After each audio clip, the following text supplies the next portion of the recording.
I knew something was wrong the second the key refused to turn. It was a cold Monday morning in late January, the kind that hangs in the air like a breath that never exhales.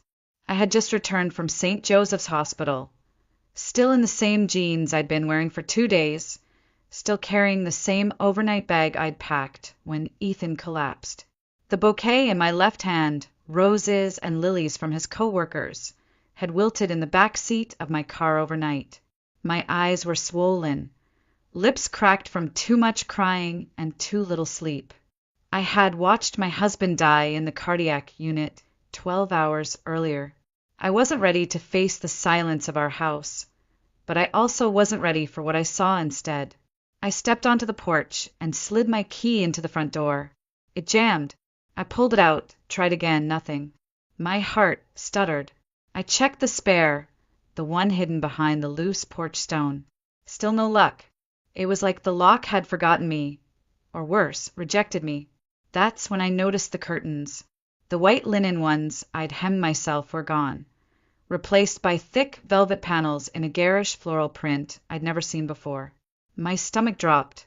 I peered closer through the narrow slit between fabric and wall, squinting against the morning glare. Inside, the living room was cluttered with boxes, cardboard towers where there should have been clean space. A pink velvet pillow sat on my reading chair, a floral teacup on the coffee table, and then I saw her, Diana, my mother-in-law, wearing a navy cardigan and a smile that sent ice crawling down my spine. She was sipping tea, my tea from the wedding china Ethan and I had saved for 3 years to buy. Across from her, casually tossing throw blankets into a basket, was Jocelyn, Ethan's younger sister. They were laughing, moving in, like I didn't exist, like Ethan hadn't died the night before. I knocked. No answer. I knocked again, louder this time, fists trembling, throat raw. After what felt like forever, the door cracked open. Diana's figure filled the frame, composed and calm, her arms folded tightly across her chest like she'd been preparing for this moment for years. "Rachel," she said, tilting her head, "didn't expect you so soon. What's going on?" My voice shook. "Why can't I open the door?" She leaned against the frame, perfectly poised. "Because, dear, you don't live here anymore." My mouth opened, but no sound came. I blinked at her, sure I'd misheard. "Excuse me." Diana's smile didn't waver. "Ethan paid for this house. My son, not you.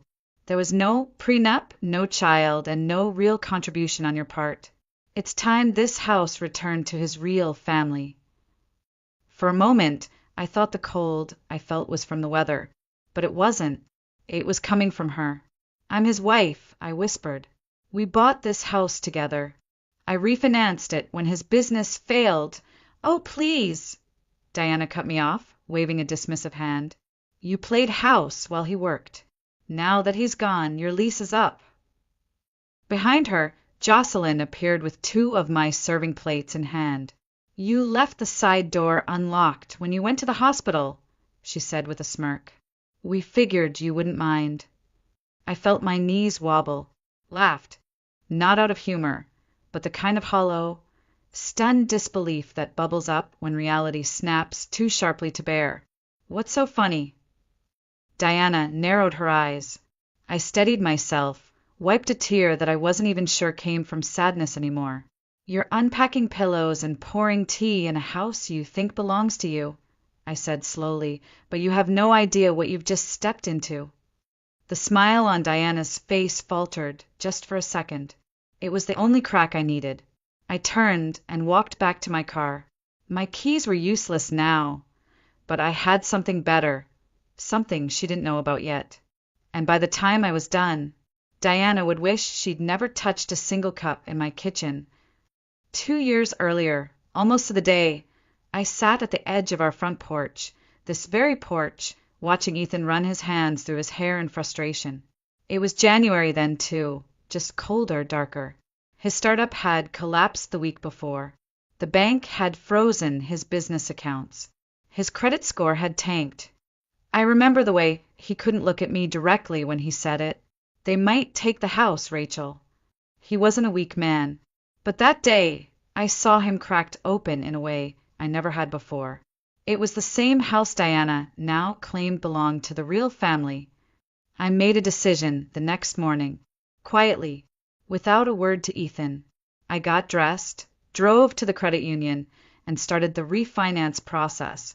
I moved the mortgage into my name using the small nest egg I'd been saving since I left my interior design job 10 years ago. I hadn't told anyone, not Ethan, not my parents, and certainly not Diana. She would have used it as proof that he'd failed as a man. The process took weeks. I picked up a freelance job to start making the payments. Ethan never asked where the mortgage confirmations were going. He was too busy recovering, emotionally and physically. I kept things afloat, fixed the faucet, budgeted the groceries, painted the hallway. I watched our home survive on the strength of my silence. Diana, of course, never knew. She only visited on holidays, never stayed long. She hated the South. Thought Savannah was too humid, too soft, too forgiving.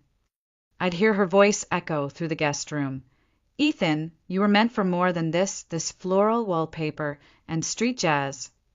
And Ethan would smile that tired smile and whisper to me later in bed, she just doesn't understand peace. I never wanted to confront her. Not then. Not even now. I just wanted space to grieve, to be alone in the only place that still smelled like him. Instead, she changed the locks. I sat in my car outside the house for a long time after that confrontation. The January air seeped into my coat, but I didn't move. I didn't cry. It was like my body didn't even know how to react anymore. How do you process being widowed and homeless on the same day? Eventually, I drove to a motel just off Highway 204, a place that reeked of bleach and mold and something vaguely chemical. I used Ethan's emergency credit card, the only one still active, and rented a room for 3 nights. I sat on the edge of the bed staring at my bag. I hadn't packed clothes, just hospital papers, a book I never opened, and the last voicemail Ethan left me the night before his heart gave out. I played it, once, twice. Then I shut my phone off. That night I didn't sleep. I kept picturing Diana sitting in my chair, Jocelyn eating off my plates, and the hallway filled with boxes of their things. They hadn't even let the body go cold before staking their claim. The next morning, Tuesday, I woke up to the sound of church bells. St. Francis down the street rang them every hour. I sat up slowly, brushed the knots out of my hair, and stared at the blank motel ceiling.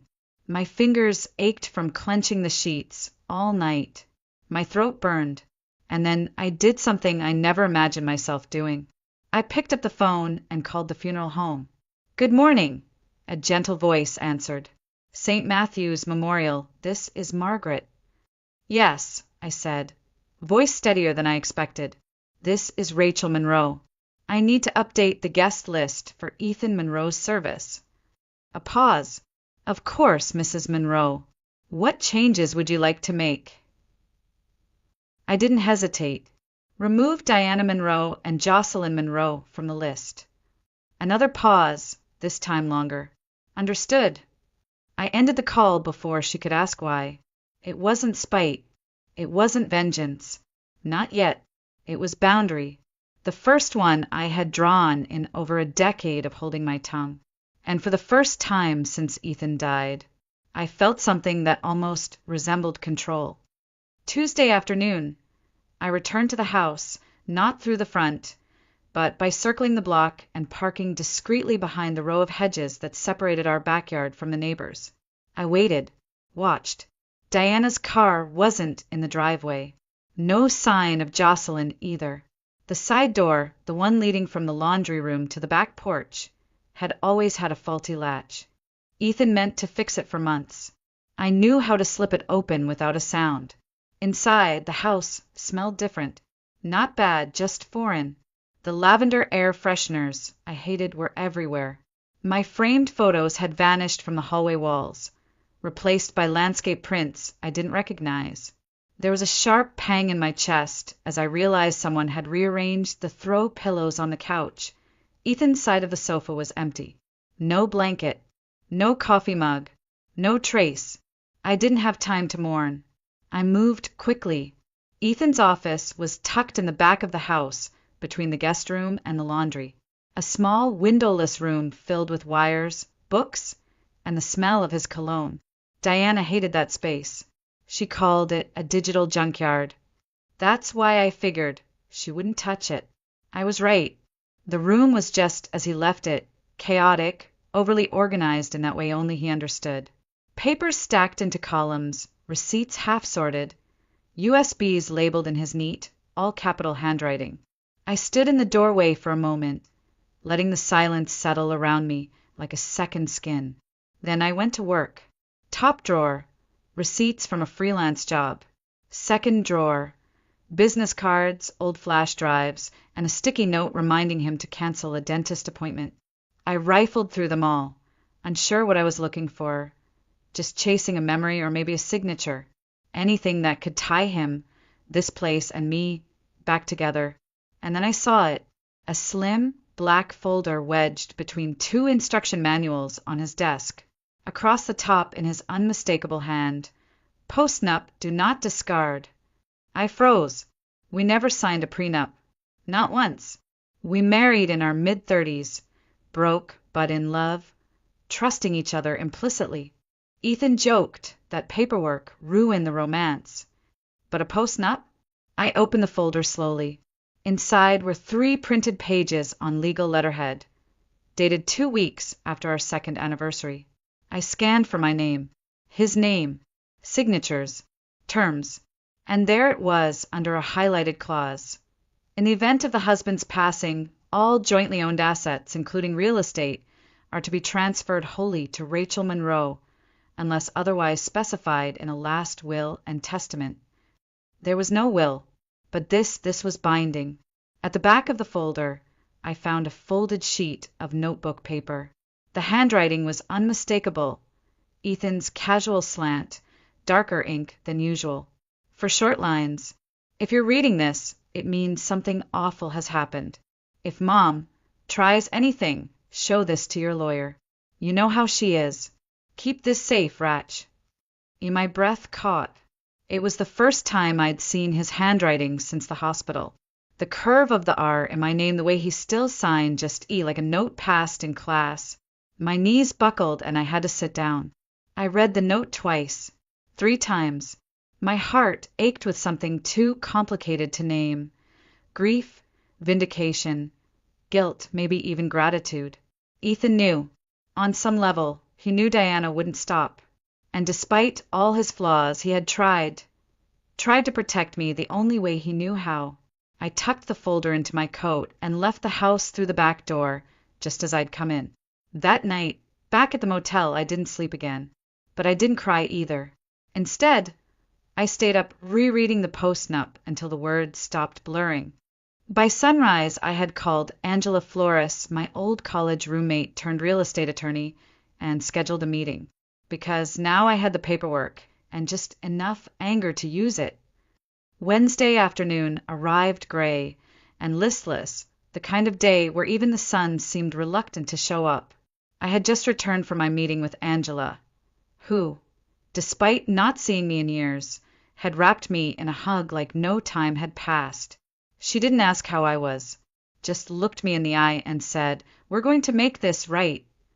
I was halfway through a bowl of instant soup in the motel kitchenette when I heard it, the sharp knock at the door.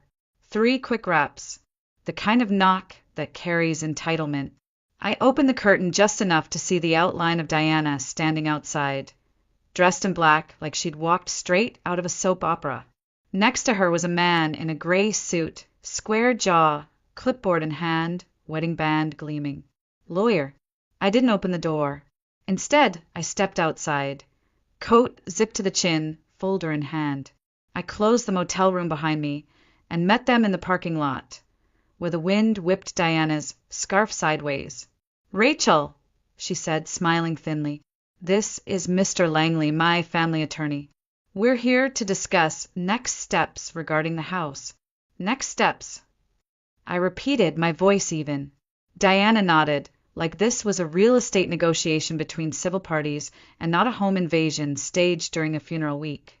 Since Ethan left no will, his estate, including the house, is subject to division among next of kin. As his mother and sister, we have legal rights. I'm his wife, I said, the only legal spouse. Mr. Langley cleared his throat, already uncomfortable. What Mrs. Monroe means is that without a clear testamentary directive, probate law permits certain— I'm so glad you're both here, I interrupted, calm but firm. Saves me a trip to your office. I held up the black folder. Diana's smile faltered. This is a notarized post-nuptial agreement, I said. Signed 3 years ago. 2 witnesses, legal letterhead. It transfers all shared assets to me, the spouse, in the event of Ethan's death. I let the silence sink in. Mr. Langley reached out. May I see that document? No, I said quickly, pulling the folder back. You'll get a copy through official channels. I've already retained counsel. Diana's expression cracked, just slightly. You're bluffing, she hissed. Am I? I asked, stepping back toward my motel door. Because if I'm bluffing, you should feel confident enough to go back to your car and celebrate. But if I'm not, then you've committed trespassing, unlawful entry, and you've tampered with property that doesn't belong to you. Mr. Langley took a step away from her, subtly. You don't get to win this time, Diana said, her voice lower now, venom barely concealed. You were never part of our family. You stole my son from us. I tilted my head. He wasn't a trophy, I replied. He was a man, and I didn't steal him. You pushed him away the second he stopped living by your script. I didn't wait for her to reply. I turned my back and walked inside, locking the door behind me. From the window, I watched them stand in silence for a few seconds before Diana spun around, climbing into the passenger seat like a queen in retreat. The lawyer followed, awkward and flustered. They didn't knock again. That night, I sat on the edge of the motel bed and opened Ethan's letter again. I ran my fingers across the ink, wondering if he ever imagined how fast she'd come for me, how shameless she'd be. Maybe he had. Maybe that's why he wrote it. I didn't sleep much. The adrenaline made rest impossible. My hands kept twitching. My breath came in shallow bursts. But something inside me had shifted. I wasn't just reacting anymore. I was preparing, and the next move would be mine. By Friday morning, the motel room felt like it had absorbed my grief. The air was thick with damp coffee grounds and unopened envelopes. I was sitting at the small fold-out table, trying to focus on sorting the funeral arrangements again. Music, eulogy, seating plan, when I noticed the envelope. No stamp, no return address. Just slid under the door sometime during the night. I stared at it for a long time before picking it up. Inside was a neatly typed document from the Chatham County Probate Court. The letterhead was crisp, the ink fresh. My name was printed in bold near the top. Rachel Monroe, respondent. My pulse jumped. To whom it may concern, this court has received a formal petition filed by Mrs. Diana Monroe, mother of the late Ethan Monroe, challenging the validity of the property transfer and postnuptial agreement dated June 5th, 3 years prior. The petitioner alleges that undue influence, mental distress, and coercion may have impacted the decisions of Mr. Monroe in the months preceding his death. I stopped reading. She was accusing me of manipulating him, of controlling him while he was weak, of exploiting the man I loved in order to steal his house. I dropped the letter on the table like it burned my skin. The rage that flooded me was slow and hot like molasses over flame, not explosive, not even loud, just steady, just final. I picked up my phone and called Angela. I figured you'd call, she said before I could say anything. She's saying I coerced him, I said flatly, that I forced him to sign the postnup. Angela's voice was calm, too calm. That's not new. It's what people do when they don't have legal footing. They sling mud and hope something sticks. She wants to take everything, I whispered. Not just the house. She wants to rewrite who he was. who we were. She wants control, Angela corrected. This isn't about money, Rachel. It never was. I stared at the corner of the ceiling, feeling that cold motel air wrap around my ankles. I want to fight her, I said. Not just stop her. I want to destroy her. Angela paused. Then her tone shifted, steel under velvet. Good. But we do it smart. You don't speak to her. You don't respond. You let me build this like a wall, one brick at a time. We hung up. I stared at the court letter for a long time, then folded it, slid it back into the envelope, and tucked it into my suitcase. That afternoon, I received a text message from a number I hadn't seen in over a year. James Harding, Ethan's former business partner. Hey, Rachel. I don't want to get involved, but Diana reached out. She asked about Ethan's mental state during the last few months. Wanted to know if I had emails, medical stuff, anything about confusion or forgetfulness. I didn't say anything, but she mentioned that one investor meeting, remember? He came back pretty out of it. I just wanted to give you a heads up. I stared at the message until the screen went dark. Of course I remembered that day. 3 months before Ethan died. He'd come home from a client meeting pale and shaken. Said he forgot where he parked. Forgot the name of the guy he'd just met. He blamed it on stress. Insomnia. Too much caffeine. But Diana, she must have gotten wind of it. She was building a case. If she could convince the court that Ethan hadn't been of sound mind, even if it was all circumstantial, she could unravel everything. Undue influence was hard to disprove, especially if it came with whispers with concerned family and unanswered questions. That was the moment I remembered something Ethan said, almost offhand, one night after dinner. I have an appointment at St. Michael's next week, he'd said. Neurology, just to rule stuff out. Probably nothing. I hadn't gone with him. He told me not to worry. I scrambled off the bed, yanked open my suitcase, pulled out the folder of documents, and dumped it across the bedspread. I tore through everything, utility bills, mortgage receipts, old birthday cards, even a dentist reminder. Then, tucked inside a pile of unopened mail from 3 months ago, I found it. A sealed envelope from St. Michael's Neurology Clinic. I opened it with shaking fingers. Dear Mr. Monroe, following your recent cognitive assessment, we are pleased to inform you that your results fall within the normal range. No signs of early cognitive decline were detected. I read it 3 times before I finally let out the breath I'd been holding for a week.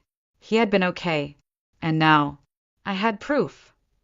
Monday morning, 1 week since Ethan died, 5 days since Diana filed the petition, 72 hours since I found the neurologist's letter that would change everything. The courthouse on Montgomery Street was cold even in spring. Steel benches, marble floors, that sterile echo of shoes clicking, paper shuffling, and whispered accusations. Angela met me on the steps, hair in a tight bun, folder in hand, eyes sharp. Ready? She asked softly. I am, I said, and I was. For the first time in days, I stood with both feet grounded. Inside, the courtroom wasn't full, just a scattering of people. Diana in the front row, dressed in funereal black lace, her posture immaculate, a tissue already clutched like a prop. Jocelyn sat beside her, head bowed, the perfect daughter in mourning. On their side, Mr. Langley, the same man with the clipboard from the motel. I didn't look at them. Angela and I sat at the respondents' table. My hands trembled under the surface, but I kept my back straight. I wasn't here to beg. I was here to protect what Ethan and I had built. The judge, a woman in her 60s with silver glasses and tired eyes, called the session to order. Mr. Langley went first. His voice was careful, gentle, designed to paint Diana as a concerned mother, not a bitter one. He spoke of Ethan's sudden demise, of unanswered questions, of documents signed during times of emotional vulnerability. He avoided the word coercion, but let it hover in the air like smoke. Diana cried once, right on cue. Angela stood slowly when it was our turn. She didn't perform. She didn't raise her voice. She simply laid down the facts like cards in a poker game. The notarized post-nup, the house deed in my name, the mortgage payments made exclusively for my account, and finally the letter from St. Michael's Neurology, signed, dated, sealed. Angela handed the copy to the judge and said one sentence that quieted the entire room. This is dated 3 months before Mr. Monroe's death and confirms his full mental capacity. Mr. Langley stammered, tried to pivot. Even so, Your Honor, we must consider the emotional dynamics. Do you have documentation? The judge asked flatly. Medical records? Testimony from a licensed physician? Any evidence of diminished capacity? He faltered. No, Your Honor. Then I see no grounds, the judge said, already writing. The post-nuptial agreement is legally binding. The deed is in Mrs. Monroe's name. This house legally belongs to her. Case dismissed. Just like that, the gavel came down like thunder in my ears. I didn't cheer. I didn't smile. I just exhaled long, slow and silent. The kind of breath you don't realize you've been holding until you finally let it go. Outside the courthouse, the sky was a deep blue. Birds chirped in the oak trees like nothing had happened at all. I didn't expect her to follow me, but she did. Diana caught up on the courthouse steps, heels clicking like gunshots on stone. You may have won the house, she said, voice like glass, but you'll never erase me. I'm his mother. I turned slowly. You already erased yourself, I said. She blinked. What? You erased yourself the moment you tried to rewrite who he was. The moment you broke into our home, stole his things, lied under oath. Ethan knew who you were, Diana. That's why he wrote the letter. That's why he signed the post-nup. Her face cracked, not much, but enough. I leaned in.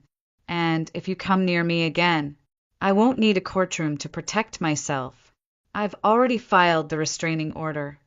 She stepped back. You can't keep me from his funeral, she hissed. I already did, I replied without raising my voice.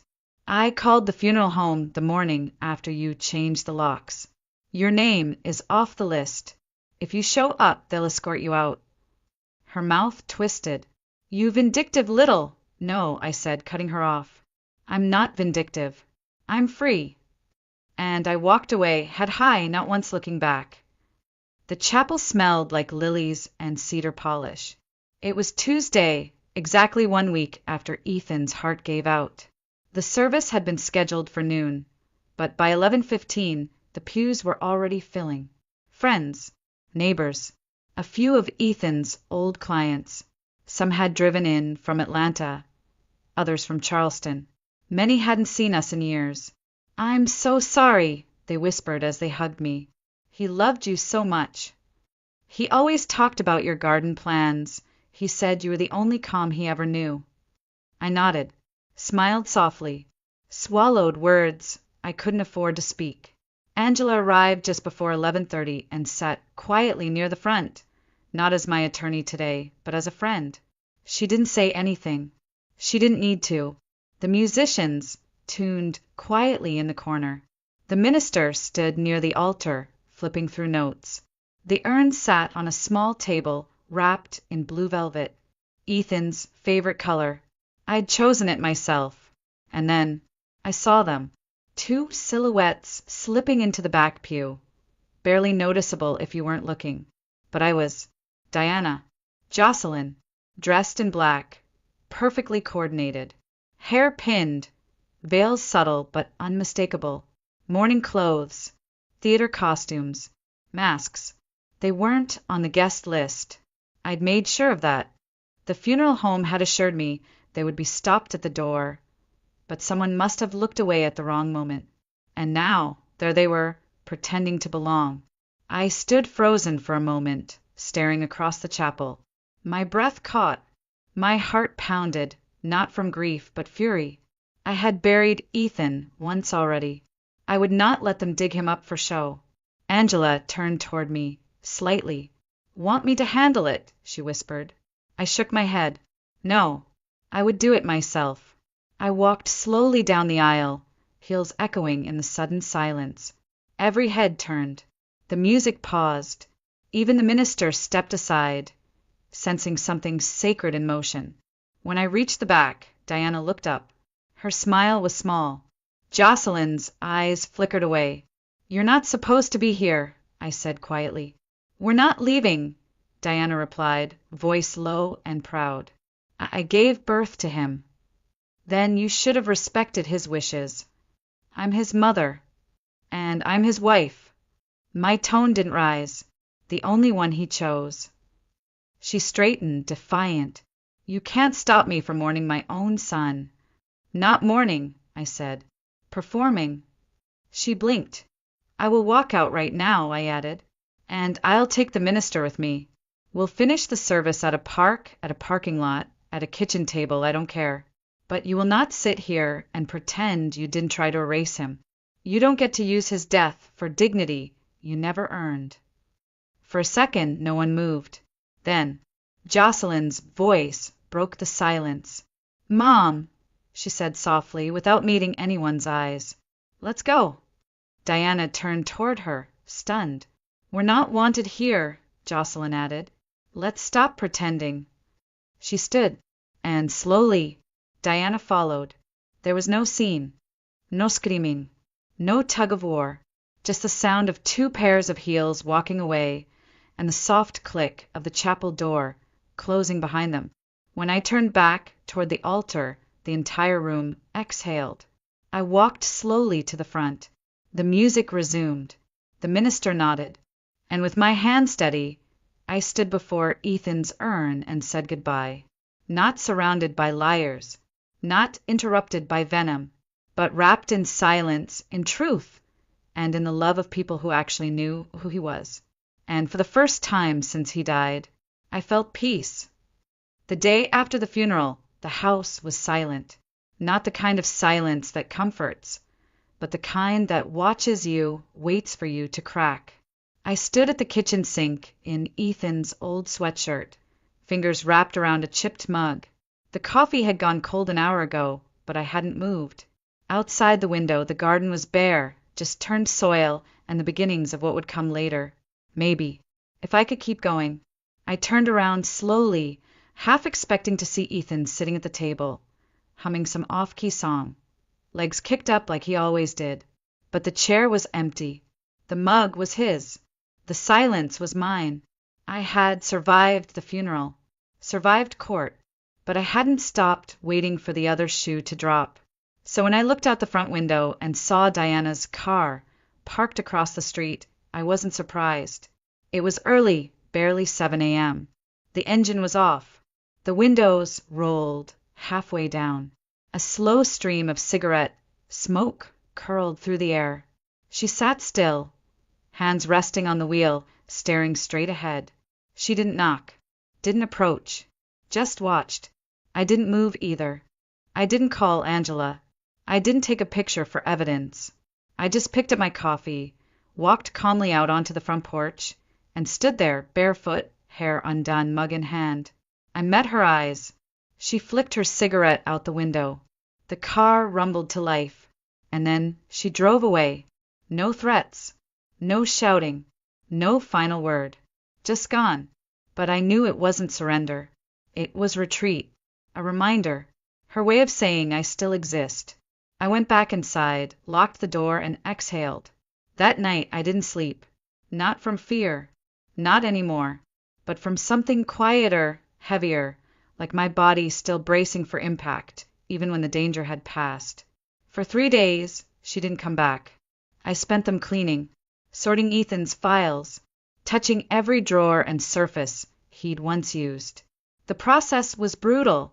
Each receipt a memory, each pen with his bite mark a tiny cut to the chest. On the third afternoon, I found his old gardening notebook, the one he used to fill with plans, doodles, dreams of a backyard space where things could grow without judgment. He had drawn marigolds, labeled every seed, even taped down a packet with a note for Ratch. "One day when you're ready." I wasn't ready, but I went outside anyway. I dug where he marked, turned the soil with bare hands. planted every seed, watered them gently, sat beside them as the sun went down. And for a moment, I forgot the lawsuits, the accusations, the funeral seating chart. I remembered his hands, his laugh, his stupid gardening hat. And when I went back to the front door that night, I found the envelope. No stamp, no handwriting, just 6 words printed in bold block font on a sheet of plain paper. This house will always be mine. I stared at it for a long time. Then I laughed, not bitterly, not out of rage, just lightly, with something that sounded like release. She had nothing left, no claim, no proof, no presence, just 6 words from a woman who had already been removed from my will, my wedding, my life. I took the paper outside, walked to the garden, dug a small hole in the soil under Ethan's marigold bed, buried the letter deep, covered it with earth. Fertilizer, I thought. Maybe something good would grow from it. I brushed the dirt from my fingers and whispered, "You don't haunt me any more." Then I went inside and made tea, with cinnamon, because Ethan always said grief needed something sweet. Spring came early that year. The air smelled like turned earth and lemon blossoms. The garden outside, once just dark soil and scribbled dreams in Ethan's notebook, was beginning to stir. Shoots pushed through the dirt, small and stubborn. Green things fought their way toward the sun. Every morning, I watched them with coffee in hand, wrapped in Ethan's flannel shirt. No muck-up, no expectations, just breath. I didn't hear from Diana again. Not a letter, not a phone call, not another car parked across the street. Whether it was the restraining order or the garden, or simply the truth finally sinking in, I didn't know. And I didn't care. She was no longer a presence, just a shadow in the rearview mirror, a past tense. The house changed with the season. I painted the guest room a soft sage green, took down the photos she'd replaced, and put up new ones, of me and Ethan at the lake, of our dog Max before he passed, of sunsets we'd chased instead of arguments we'd avoided. I cleaned out the office, but left one drawer untouched. His drawer, not as a shrine, just as a promise. Some nights I sat by the window and talked to him aloud, about the garden, about the marigolds, about how, somehow, I was still here. I didn't expect answers, but sometimes the wind shifted just right and I felt less alone. I also went back to work, not out of desperation, but out of choice. I reopened my interior design business, small at first, one client at a time. A grieving widow who wanted to repaint her kitchen to feel less like his space. A retired couple building a sunroom to grow orchids. A young woman who just left her fiancé and wanted her apartment to feel like hers again. They didn't know my story, but I saw pieces of myself in every one of them. I designed like I was planting, with care, with vision, with a quiet kind of power. One Saturday morning, as I trimmed back the rosemary in the kitchen window, I noticed an envelope had arrived by regular mail. No threats, just a check, a refund from the funeral home. The card inside said, "You handled everything with grace. Ethan would have been proud." No signature, no return address, but I recognized the handwriting. It was Jocelyn's. I tucked the note into the back of Ethan's garden journal. It didn't change the past, didn't fix anything, but it was something, and something was enough. By early summer, the marigolds bloomed in full, a burst of gold and orange, so bright they almost looked like fire. I sat beside them barefoot, dirt under my nails, sun on my cheeks, and I whispered the final thing I needed to say. I didn't win because I took something from you, Diana. I won because I refused to let you take me. The wind rustled through the leaves. The chimes on the porch sang a soft, crooked song, and somewhere inside the air, I could almost hear Ethan laugh. They always say that grief fades with time. It doesn't. It changes. It shifts. It softens at the edges, maybe, but it never disappears. It just folds itself into your routine, into the tea you make in the morning, into the silence between songs on the radio, into the way your hand still reaches for someone who isn't there. Ethan is gone. That is the truth. But so is the woman I used to be. The woman who kept the peace at any cost. Who let her mother-in-law speak over her, push her out, claim what wasn't hers. Who sat at the end of long dinners, smiling through invisible wounds. Who disappeared so someone else could feel seen. That woman died the day Ethan did. And in her place, I planted something else. Not revenge. Not bitterness. Just roots. The garden out back is wild now. Not messy, not untamed, just alive. Marigolds and mint, rosemary and lavender. I added a bench near the back fence, beneath the maple tree Ethan once wanted to hang wind chimes from. I sit there some evenings not to cry, but to remember who I've become. It turns out the sweetest revenge isn't courtroom victory. It's the quiet click of a door locking from the inside. It's drinking coffee in your own kitchen without fear. It's breathing deeply in a space that no longer smells like shame.